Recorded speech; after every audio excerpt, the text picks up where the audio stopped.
Məhəmmədlə. Məhəmməd bir neçənci dərsimizdir? 6-cı. Əhmədli, məşhur Ukrayna dairəsi. Burada dairədən hamı qorxur, amma bu dairə çox yekə. Ən asandır buradır. Allah, qəşəng. Əslində Məhəmməd, burada çox böyük dairədir bu. Üzəcək salmağa tərəf. Ay, sağa yandır, pavorotniku. Bu dairə o qədər böyük dairədir ki, ona görə hamı bərk gəlir, ona görə qəzaların çoxsu burada olur. Amma belə əslində çox rahat yoldur. Sadəcə düzgün mövqe seçib, düzgün vaxtda daxil olmaq lazımdır. Bu da bizim məşhur Əz Aslanov. Yer düşmüşkən, hə? Məhəmmədin məhəlləsidir də, gəlmişik məhəlləsini söyləyik. Öyrəşsin də öz yollarına.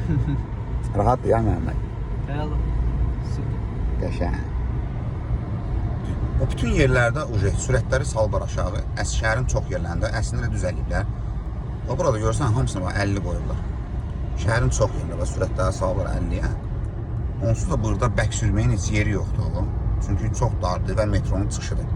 Hal-hazırda bazar günü səhər tezləndən 9-un yarısı, ona görə hələ ki boşdur. Məhəmməd, sol sağ. Bilirlər, svetofor işləmir. Ay, sol. Sol, sağ. Düz yolumuzla qəşəng, düz. Və heç vaxt görmədiyin döngə bək sürətdən girmə. Çünki bu döngədir. Bu qırmızı znak xəbərdarlıq verir ki, qabaqda piyada keçidi olacaq. Bu özüdür. Göz znak piyada keçidinin özü olacaq. Ona görə bu döngələrdir, son dərəcə ehtiyatlı ol. Görürsən, xəbərdarlıq verir ki, 100 metr qabaqda piyada keçidi var. Bu da piyada keçidinin özüdür. Ayaq injektorumuz da, onsuz da yolda dardı burada. Ay, sağ ol. Düz. Və yolumuzu düz, düz aşağı davam edelim.